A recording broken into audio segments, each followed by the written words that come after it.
Hi friends, so I'm Avinash. So మన ఇక్కడ Telangana Ashoka academy యాప్లో మనం ఎన్విరాన్మెంట్ క్లాసెస్ డిస్కస్ చేస్తున్నాం అశోక్ సార్ గారి ఆధ్వర్యంలో. సో అందులో భాగంగానే నేను ఎన్విరాన్మెంట్ తెలుగు మీడియం స్టూడెంట్స్ గురించి తీసుకుంటున్నాను క్లాసెస్, పర్యావరణం క్లాసెస్. సో ఈ క్లాస్ కంటెంట్, ముఖ్యంగా నా క్లాస్లో ఉన్న కంటెంట్ మీకు ఇండియాలో ఉన్న ప్రతి కాంపిటేటివ్ ఎగ్జామ్కి యూజ్ అవుతుంది, అంటే మీరు కరెక్ట్గా అబ్జర్వ్ చేయగలిగితే. అయితే ఇప్పుడు నేను డిస్కస్ చేసేది మీకు ఖచ్చితంగా తెలంగాణలో జరిగే ప్రతి కాంపిటేటివ్ ఎగ్జామ్ ఏదైతే ఎందులోనైతే ఎన్విరాన్మెంట్ టాపిక్ ఉంటుందో దానికి ఈ కంటెంట్స్, ఈ ఫ్యాక్ట్స్ అన్నీ కూడా, ఈ అనాలిసిస్ అన్నీ కూడా మీకు యూజ్ అవుతాయి. ముఖ్యంగా గ్రూప్ 1 రాసే వాళ్ళ అభ్యర్థులకు చాలా బాగా ఇది యూజ్ అవుతుంది. నా క్లాసెస్ యూజ్ అవుతాయి బాగా చెప్పాలంటే. సో మనం ఇది కంటిన్యూ చేద్దాం. లాస్ట్ క్లాస్లో మనము ఈ ఏషియాటిక్ చీతాను భారతదేశంలో ఇంట్రడ్యూస్ చేయడం గురించి చూసాం, ఆ క్లాస్ చూసాం. మరి ఈ వీడియోలో మనం పూర్తిగా వన్యప్రాణి సంరక్షణ చట్టం గురించి 1972 గురించి చూద్దాం. సో ఇది చూడండి, ఇది చాలా పాత చట్టం, కానీ దీని వెనకాల చాలా బ్యాక్గ్రౌండ్ ఉంది. ఇది 3 సార్లు అమెండ్ చేశారు. ఓకే, అమెండ్ చేసిన ప్రతిసారి ఒక్కొక్క ఆర్గనైజేషన్, కొత్త ఆర్గనైజేషన్స్ దీనిలో నుంచి పుట్టుకొచ్చినాయి. 1991లో దీన్ని అమెండ్ చేసినప్పుడు సెంట్రల్ జూ అథారిటీ అనే దాన్ని ఒక ఇన్స్టిట్యూషన్ని క్రియేట్ చేయడం జరిగింది. దానికి లీగల్ స్టేటస్ ఉంటుంది, స్టాచ్యుటరీ లీగల్ స్టేటస్, చట్టబద్ధత ఉంటుంది. సో అలానే 2002లో కూడా దీన్ని మళ్ళొకసారి అమెండ్ చేయడం జరిగింది. అయితే ఈ 2002 అమెండ్మెంట్ చాలా ముఖ్యమైనది, ఎందుకంటే దీంట్లో భాగంగా national board for wild life create చేయడం జరిగింది.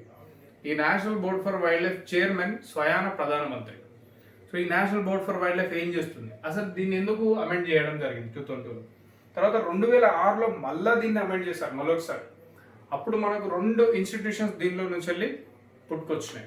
ఒకటి ఏంటంటే national tiger conservation authority, NTCA 2006.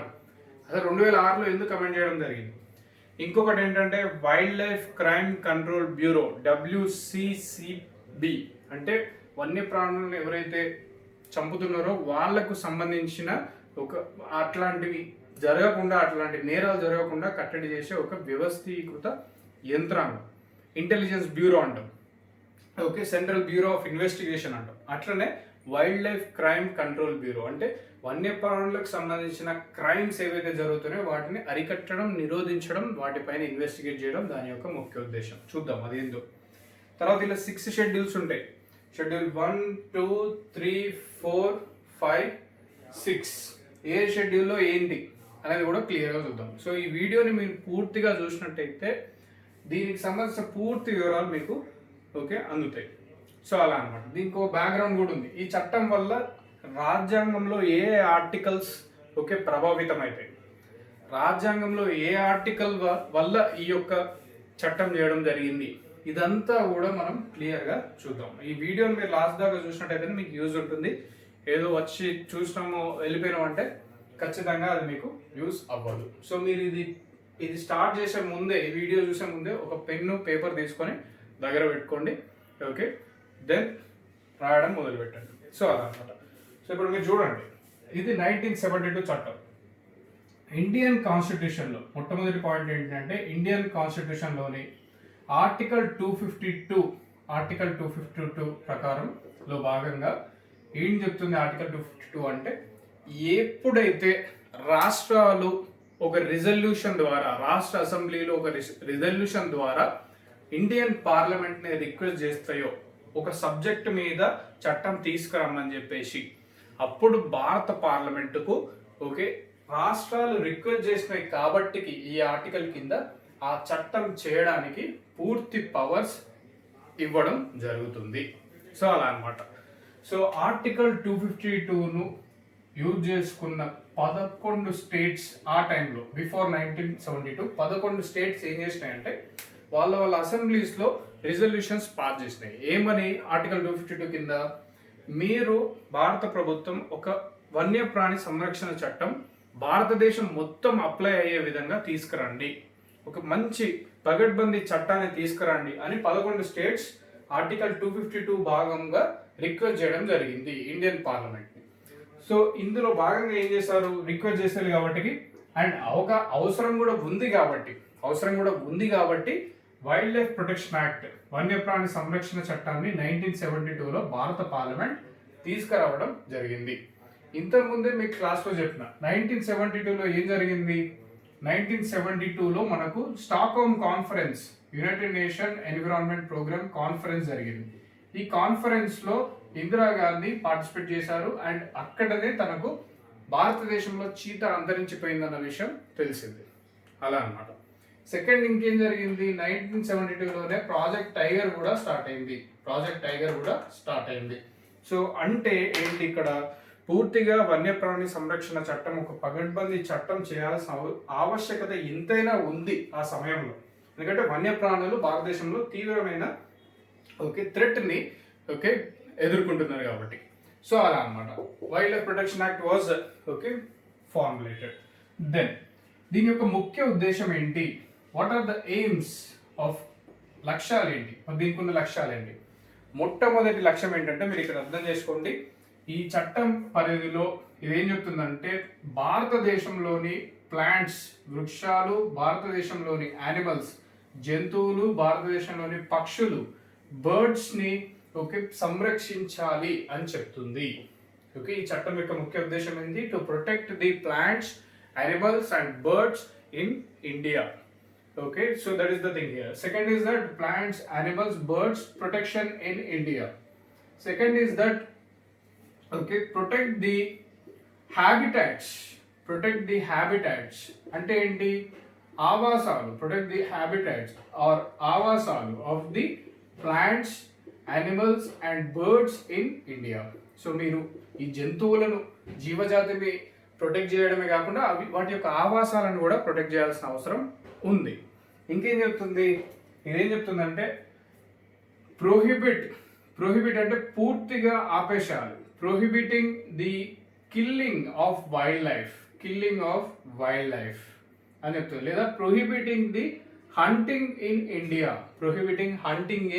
India అని చెప్తుంది. ఇది పూర్తిగా వైల్డ్ లైఫ్ని హంట్ చేయడం అనేది అసలు ఆలోచన కూడా చేయకుండా ఉండాలి అని చెప్పేసి చెప్తుంది. అంత క్లియర్గా చెప్తుంది. కఠినమైన శిక్షలను విధించే అవకాశం కూడా ఈ చట్టం మనకు కల్పిస్తుంది.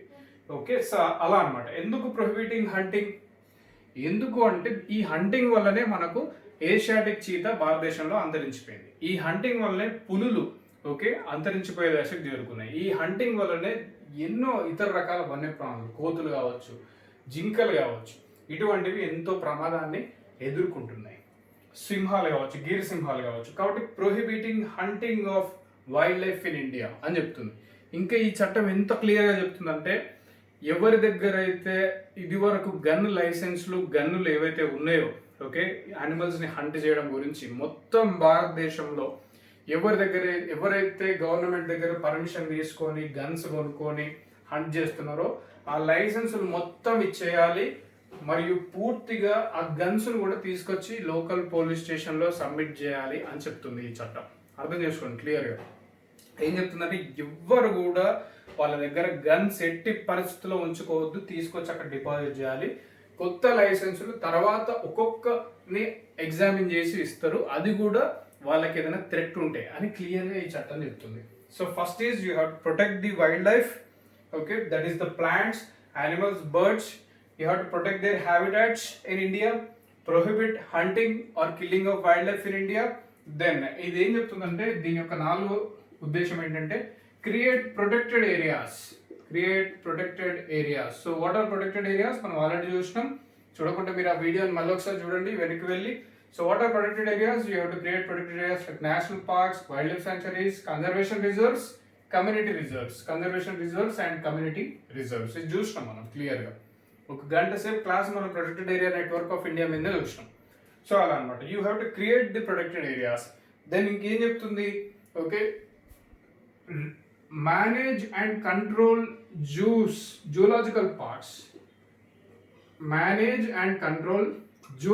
Parks. Zoos. Nehru zoological park హైదరాబాద్లో. For example Nehru zoological park in Delhi.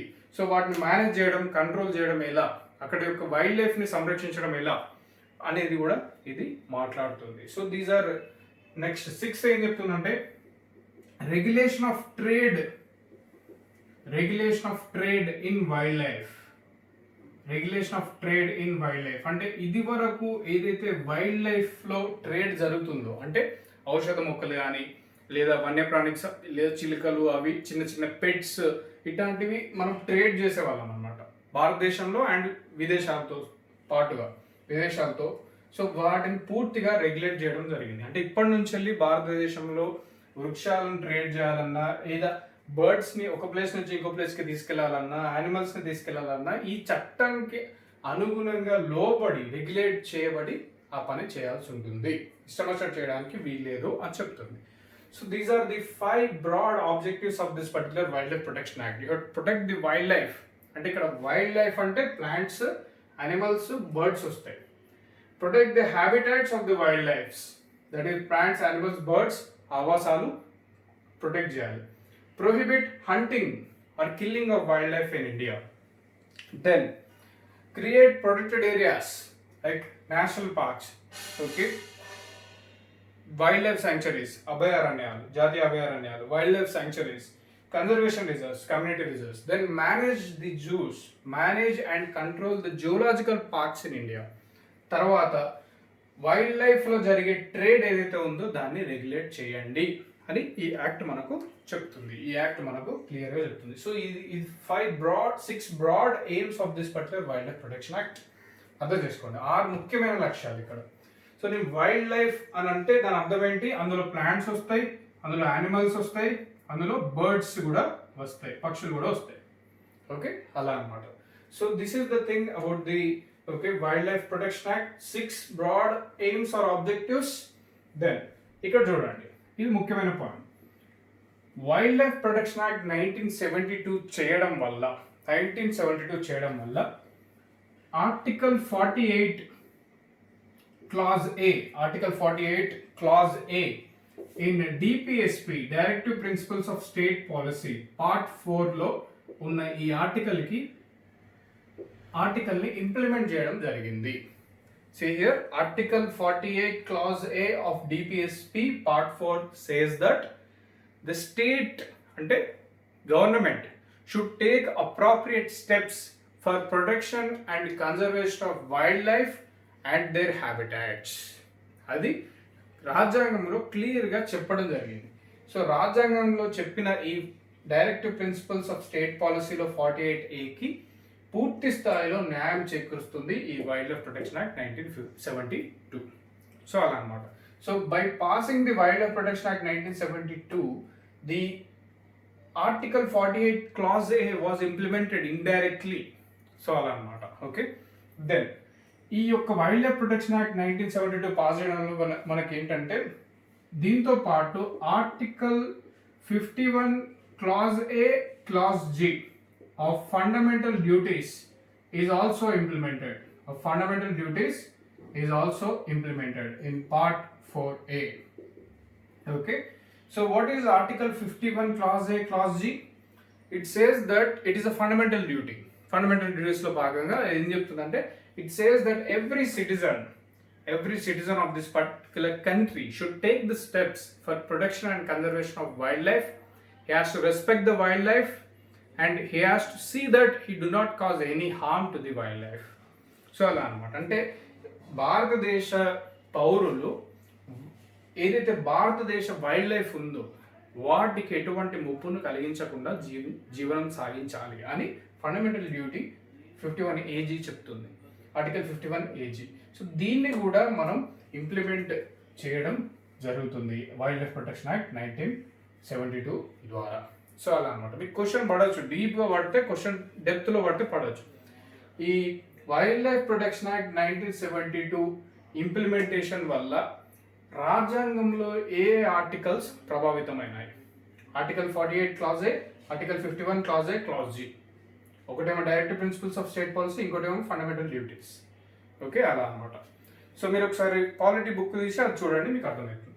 So this is the thing. Next, so ఇదంతా బాగానే ఉంది, మనము వైల్డ్ లైఫ్ని ప్రొటెక్ట్ చేస్తున్నాం, స్లోగా నేషనల్ పార్క్స్ని క్రియేట్ చేసుకుంటున్నాం, వైల్డ్ లైఫ్ శాంక్చురీస్ని క్రియేట్ చేసుకుంటున్నాం. ఓకే, ఈ విధంగా వైల్డ్ లైఫ్ని ప్రొటెక్ట్ చేస్తూ ముందుకెళ్తున్నాం. కానీ ఏదైతే జరుగుతుందో ఈ ఎయిమ్స్ అండ్ ఆబ్జెక్టివ్స్ ఏవైతే ఉన్నాయో ఇంకా ఏదో చేయాల్సిన అవసరం ఉందని చెప్పేసి గవర్నమెంట్ ఆఫ్ ఇండియా ఒకనొక స్టేజ్లో భావించింది.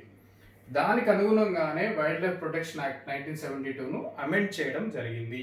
సో ఎప్పుడు అమెండ్ చేశారు? First time so I'm erasing this. So first time the wildlife protection act was amended in 1972. Okay, the parliament has passed the Wildlife Protection Act. Then 1992, okay, Wildlife Protection Act was amendment for the first time. Okay, why they amended for creation 1991, not 1992, I'm sorry, 1991.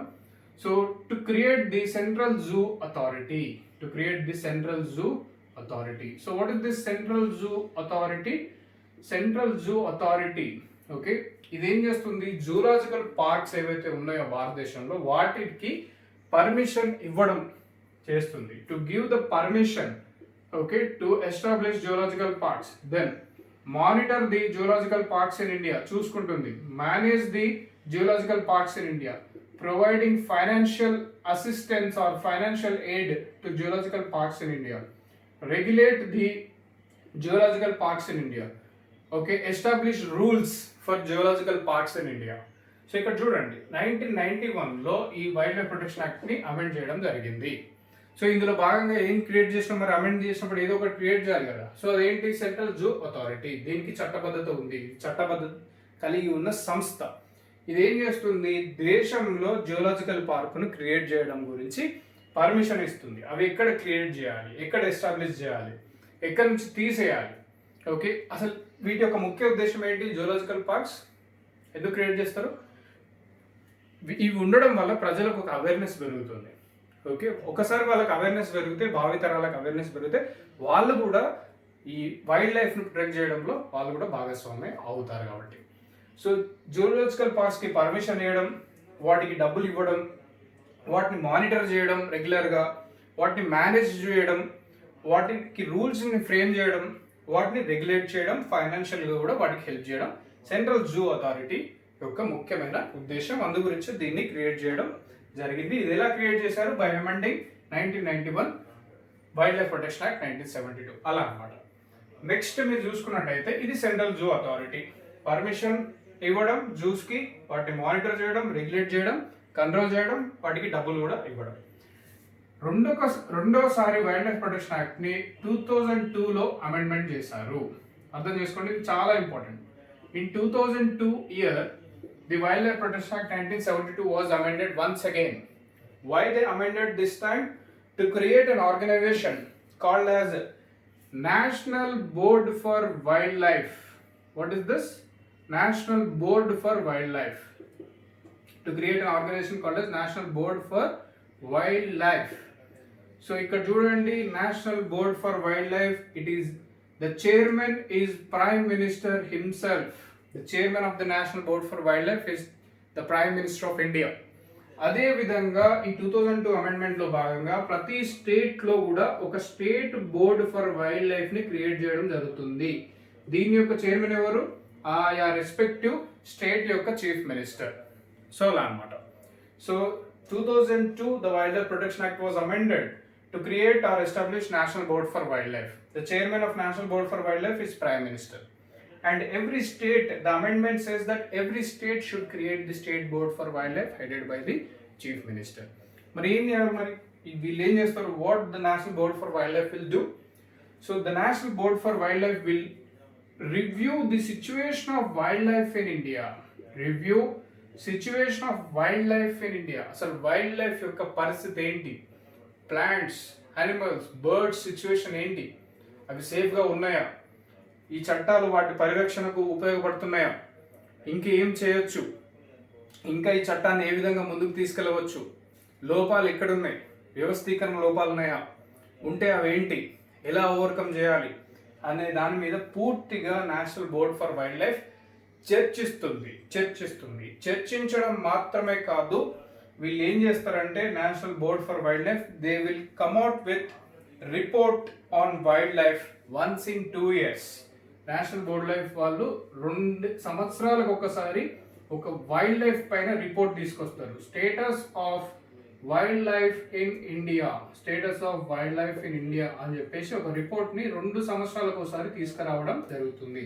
అందులో భారతదేశంలో ఉన్న wild life, అవి ఎదుర్కొంటున్న సమస్యలు, అవి overcome చేసే విధానాలు పూర్తిగా ఇందులో ఉంటుంది ఆ status of wildlife in India రిపోర్ట్లో. ఇది ఎవరు తీసుకొస్తారు? National board for wildlife వాళ్ళు. Chairman is prime minister. అలానే state board for wildlife headed by chief minister. They will also bring status of wildlife in the state of Telangana, for example, status of wildlife in the state of Andhra Pradesh, status of wildlife in Gujarat. అలా వాళ్ళు ఆ రిపోర్ట్స్ని 2 ఏళ్ళకి ఒకసారి తీసుకురావడం జరుగుతుంది. So ఇంకొకటి ఏంటంటే ఈ national board for wild life ఇది ఏం చేస్తుందంటే పాలసీ గైడ్ లైన్స్ విధి విధానాలు, పాలసీ గైడ్ లైన్స్ని రూపొందిస్తుంది. దేని గురించి? వైల్డ్ లైఫ్ యొక్క ప్రొటెక్షన్ గురించి, వైల్డ్ లైఫ్ యొక్క వన్యప్రాణుల యొక్క సంరక్షణ గురించి.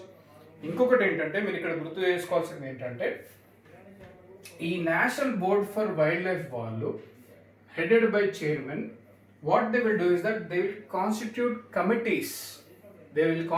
Committees to prepare national action plan on wildlife, so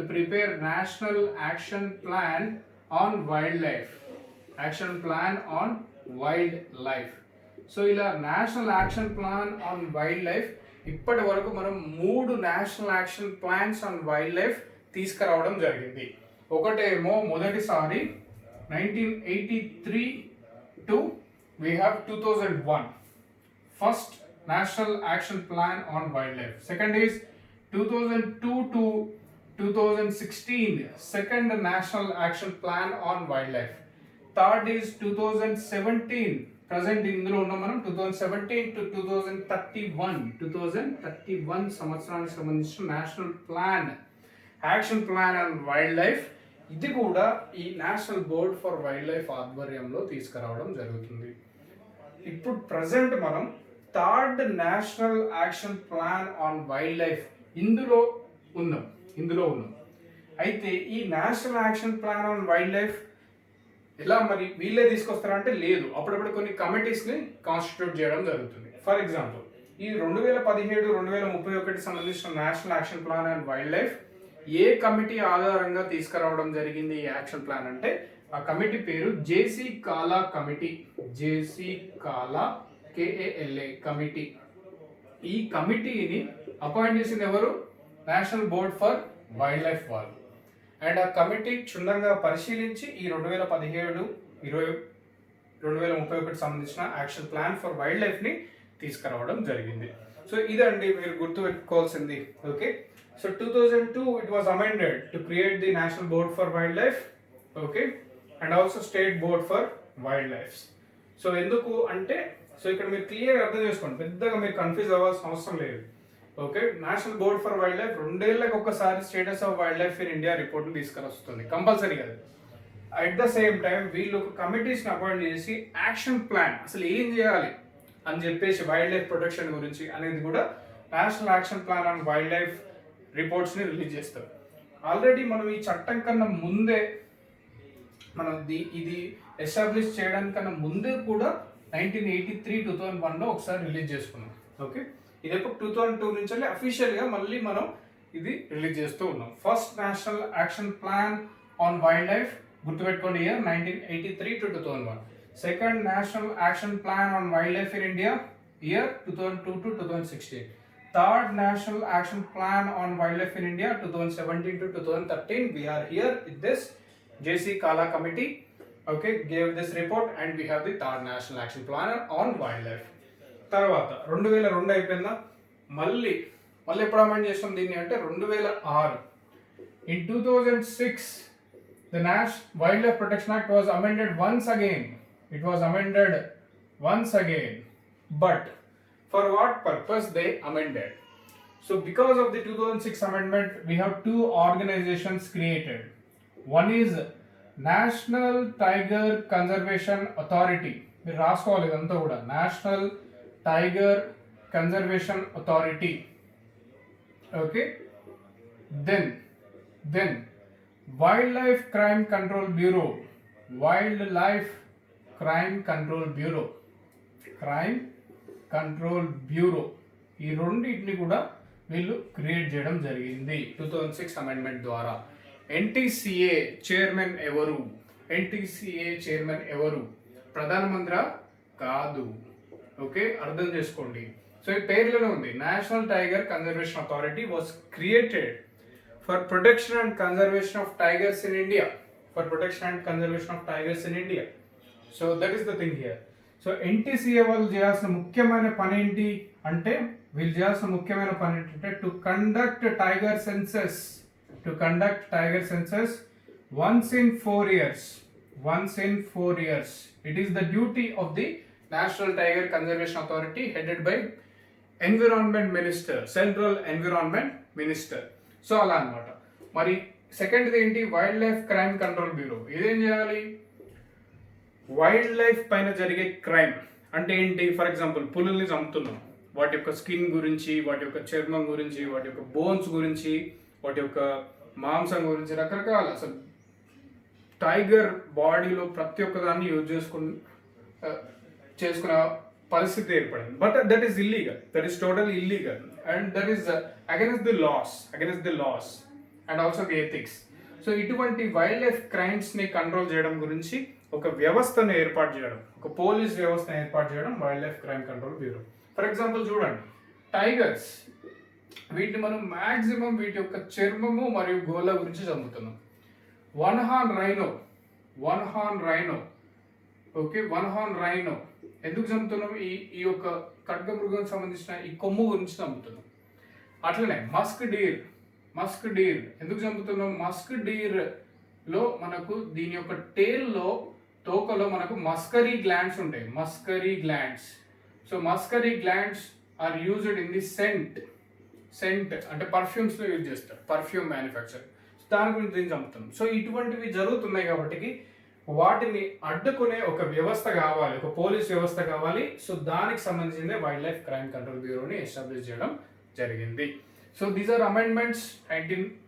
In 1991, Central Zoo Authority, 2002, National Board for Wildlife, State Board for Wildlife, okay, National Board for Wildlife headed by Prime Minister, State Board for Wildlife headed by Chief Minister of the state. What National Board for Wildlife will do? Once in 2 years, they release a report, Status of Wildlife in India. They provide policy guidelines for protection of wildlife in India. They come out with the National Action Plan on Wildlife. So 3 National Action Plan on Wildlife are there. First is 1983 to 2001, second is 2002 to 2016, third is 2017 to 2031. So we are in the 3rd National Action Plan on Wildlife, which is given by JC Kala Committee. Okay, ఆ committee ఇచ్చిన recommendations approve చేసి national board for wildlife వాళ్ళు ఈ 3rd national action plan on wild life ని okay ప్రకటించడం జరిగింది. 2006లో మళ్ళీ ఒకసారి అమెండ్ చేసినాం, నేషనల్ టైగర్ కన్జర్వేషన్ అథారిటీని ఎస్టాబ్లిష్ చేసుకున్నాం, వైల్డ్ లైఫ్ క్రైమ్ కంట్రోల్ బ్యూరోని కూడా ఎస్టాబ్లిష్ చేసుకున్నాం. సో అలా ఎన్టీసీ ఏం చేస్తుంది? టైగర్ సెన్సస్ ని కండక్ట్ చేస్తుంది. సో ఈ ఎన్టీసీ ఏంటి, దాని పని ఏంటి, టైగర్ సెన్సస్ ఏంటి, ఎప్పుడెప్పుడు చేసిళ్ళు, నంబర్స్ ఏంటి, అదంతా కూడా నెక్స్ట్ ప్రాజెక్ట్ టైగర్ టాపిక్లో నేనే చేస్తాను, ఒకసారి చూడండి. సో అలా అనమాట. సో అది okay. So wild life crime control bureau is done. So ఇంకొక పాయింట్ కూడా మీకు చెప్పాలి, అదేంటంటే ఇందులో 6 షెడ్యూల్స్ ఉంటాయి. అవి ఏంటో కూడా చూద్దాం. 6 schedules in the wildlife protection act, we will see them.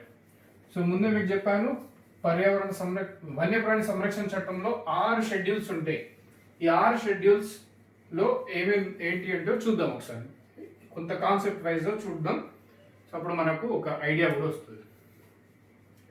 So first schedule 1 of Wildlife Protection Act. Wildlife Protection Act has got 6 schedules. 6 schedules అని చెప్తున్నా. Schedule 1 contains animals like tiger, elephant, okay, Asiatic lion ఇవన్నీ ఉంటాయి. Okay, Gangetic dolphin, okay, lion-tailed macaque, ఇది ఒక కోతి జాతికి సంబంధించింది, పురాతన కోతి జాతి, పశ్చిమ కనుమల్లో ఉంటుంది. సో ఇలా ఈ షెడ్యూల్ 1లో ఉన్న ఏ యానిమల్ని చంపినా ఏం జరుగుతుందంటే 7 years కఠిన కారాగార శిక్ష ఉంటుంది. And non bailable warrant, non bailable investigation చేసేది ఎవరు? Wild life crime control bureau. ఇంతకుముందు మనం చూసాం. అలానే షెడ్యూల్ 1లో కూడా షెడ్యూల్ 2లో కూడా కొన్ని యానిమల్స్ ఉంటాయి. అదేవిధంగా షెడ్యూల్ 3, అదేవిధంగా షెడ్యూల్ 4. సో ఇందులో యానిమల్స్, ఫర్ ఎగ్జాంపుల్ షెడ్యూల్ 3లో ఉన్న యానిమల్స్ని మీరు చంపినట్టయితే ఇక్కడ ఏమవుతుంది? ఇక్కడ మనకు 3 years జైలు శిక్ష ఉంటుంది, కొంత ఫైన్ కూడా ఉంటుంది. ఇలా ఈ షెడ్యూల్స్కి ఇలా జైలు శిక్షలు అండ్ ఫైన్స్లో మార్పు ఉంటుంది అంతే. ఓకే, పెట్టినది. అయితే ఇక్కడ మీరు schedule 5 contains animals that can be killed. Schedule 5 contains list of animals that can be killed. అంటే వాటిని చంపవచ్చు, ప్రాబ్లం ఏం లేదు. ఎగ్జాంపుల్ ఏంటి? రోడెంట్ అంటే పందికొక్కు అంటారు చూసినా అది. Then rats. Why? Because of the rats, okay, the dangerous diseases like plagues will come. Then fruit bats. So fruit బ్యాట్స్ని కూడా చంపొచ్చు, నో ప్రాబ్లం. గబ్బిలాలు, ఓకే, ఇదొక స్పీసీస్ ఆఫ్ గబ్బిలం. దెన్ కామన్ క్రో అంటే కాకిని కూడా చంపొచ్చు, ఇబ్బంది ఏం లేదు. So contains list of animals that can be killed. Schedule 6 ఒకసారి ఎగ్జామ్లో అడిగింది. షెడ్యూల్ 5 అది షెడ్యూల్ 5. షెడ్యూల్ 6లో ఏముంటుంది మరి? Contains list of plants which are prohibited from cultivation. Contains list of plants prohibited from cultivation. List of plants prohibited from cultivation. మరి ఏంటివి? గంజాయి మొక్కలు అంటారు కదా, అవి అనమాట. సో గంజాయి మొక్కలు అటువంటి వాటిని కల్టివేట్ చేయడానికి వీలు లేదు. ఒకవేళ కల్టివేట్ చేయాలన్నా అది గవర్నమెంట్ ఆధ్వర్యంలో జరుగుతుంది. ఎందుకంటే గంజాయి మొక్కలతోని పాజిటివ్స్ కూడా ఉన్నాయి. ఫర్ ఎగ్జాంపుల్ అది అనెస్థీషియా లాగా యూజ్ అవుతుంది మెడికల్, ఓకే, ఫీల్డ్లో. సో అలా అనమాట. 6 షెడ్యూల్స్ ఉంటుంది.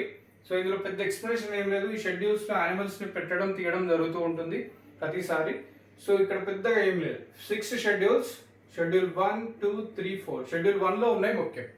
Tiger national animal, elephant national heritage animal, Asiatic lion which is the national animal of India before 1972. అర్థం చేసుకోండి. Tiger is the national animal of India from 1972. Okay. Asiatic lion is the national animal of India before 1972. Gangetic dolphin national aquatic animal. So ఆ విధంగా అన్నమాట. Okay, lion tail macaque Western Ghats పశ్చిమ కనుమల్లో ఉన్న పురాతనమైన కోతి జాతికి సంబంధించింది. పశ్చిమ కనుమల్లో ఉంటుంది. సో ఇలా schedule 5 contains list of animals that can be killed. Rodents, rats, fruit bats, common crow. Schedule 6 contains list of plants that are prohibited from cultivation, like the cannabis, CANNABIS, cannabis అంటే గంజాయి మొక్క, cannabis plant. So these are prohibited. So ఇదండి వన్యప్రాణి సంరక్షణ చట్టం గురించి పూర్తి detail information. So మీరు ఇంకా చూద్దాం national board for wild life, national tiger conservation authority గురించి ఇంకొంచెం డీటెయిల్గా చూద్దాం. ఓకే, ప్రాజెక్ట్ టైగర్లో భాగంగా చూద్దాం. Thank you very much. So this is the class. చివరి వరకు చూడండి, ఒకసారి మీకు అర్థమవుతుంది క్లియర్గా. Thank you.